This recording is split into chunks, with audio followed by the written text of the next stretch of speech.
Hello दोस्तों, तो आज के इस वीडियो में हम कुछ खास तरह के हिंदी वाक्यों को अंग्रेजी में अनुवाद करना सीखने वाले हैं। जैसे कि सबसे पहला वाक्य है उसे काम करना होगा। इसी प्रकार का दूसरा वाक्य है तुम्हें जाना होगा। तीसरा भी वाक्य है हमें घर जाना होगा। तो इस तरह के हिंदी वाक्यों को कैसे हम अंग्रेजी में अनुवाद करेंगे, यही हम आज के इस वीडियो में सीखने वाले हैं। अगर आप सारे वाक्यों को ध्यान से देखोगे तो वहां पर लास्ट में लिखा गया होगा करना होगा, जाना होगा, जाना होगा। यानी कि इस तरह के वाक्यों को हम अंग्रेजी में अनुवाद करना सीखेंगे। तो शुरुआत हम सबसे पहले वाक्य से करते हैं। पहले वाक्य में लिखा गया है उसे काम करना होगा।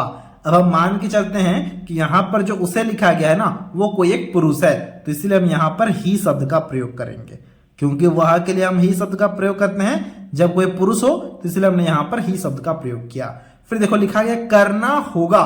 जो यहां पर होगा लिखा गया है ना, उसके लिए हम लिखेंगे मस्ट। यही है इन सारे वाक्यों में ट्रांसलेशन करने का ट्रिक। ठीक है। फिर देखो लिखा है काम करना होगा। काम करना का अंग्रेजी में मतलब क्या होता है? काम करना का अंग्रेजी में मतलब होता है वर्क। तो हमने यहां पर वर्क लिखा। ही मस्ट वर्क हो गया उसे काम करना होगा का अंग्रेजी में अनुवाद। इसी प्रकार से दूसरे वाक्य को देखना। दूसरे वाक्य में लिखा गया है तुम्हें जाना होगा। अब तुम्हें या फिर तुम, उनके लिए हम अंग्रेजी में यू शब्द का प्रयोग करते हैं, तो हमने यू लिखा। यहां पर भी देखो होगा लिखा गया है, तो हम क्या लगाएंगे ना, मस्ट लगाएंगे। तो हमने इसके लिए क्या लगाया ना, यहां पर भी लिखा मस्ट। यू मस्ट मतलब तुम्हें होगा, क्या होगा ना, जाना होगा। और जाना का अंग्रेजी में मतलब होता है गो, तो हमने यहां पर गो लिखा। यू मस्ट गो हो जाएगा तुम्हें जाना होगा का अंग्रेजी में अनुवाद। इसी प्रकार से यहां पर तीसरे वाक्य को देखना। तीसरे वाक्य में क्या लिखा गया है? तीसरे वाक्य में लिखा गया है हमें घर जाना होगा।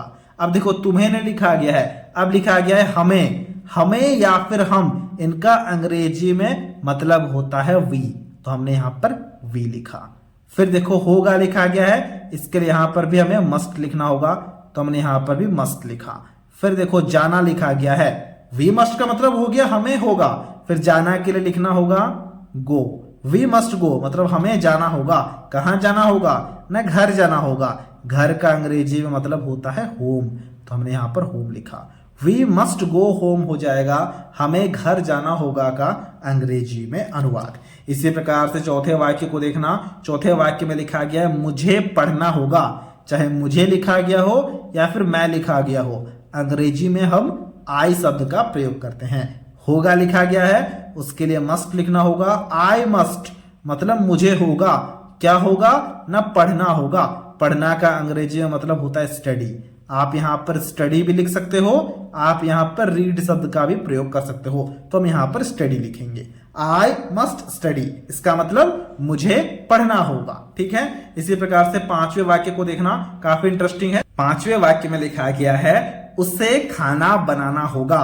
अब यहां पर जो उसे लिखा गया है ना, हम मान के चलते हैं कि किसी एक स्त्री के लिए लिखा गया है, तो इसीलिए यहां पर हम उसे के लिए लिखेंगे सी, क्योंकि जब वह लिखा गया होता है किसी स्त्री के लिए, तब हम सी शब्द का प्रयोग करते हैं। होगा लिखा गया है, होगा के लिए हम यहां पर मस्ट लिखेंगे। सी मस्ट मतलब उसे होगा, क्या होगा ना, खाना बनाना होगा।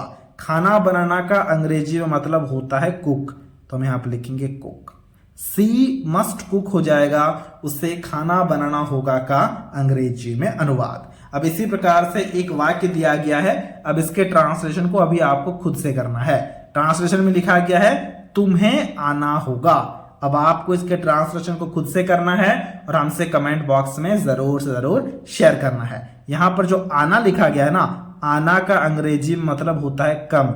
मैं लिख देता हूं ताकि कोई भी कंफ्यूजन ना हो। अब आप ट्रांसलेशन को काफी आसानी से कर पाओगे। तो ये था आज का वीडियो। अगर आपको ये वीडियो अच्छा लगा है तो इस वीडियो को एक लाइक जरूर कर देना, और कुछ इसी प्रकार के वीडियोस को देखने के लिए आप हमारे चैनल को भी सब्सक्राइब कर सकते हो।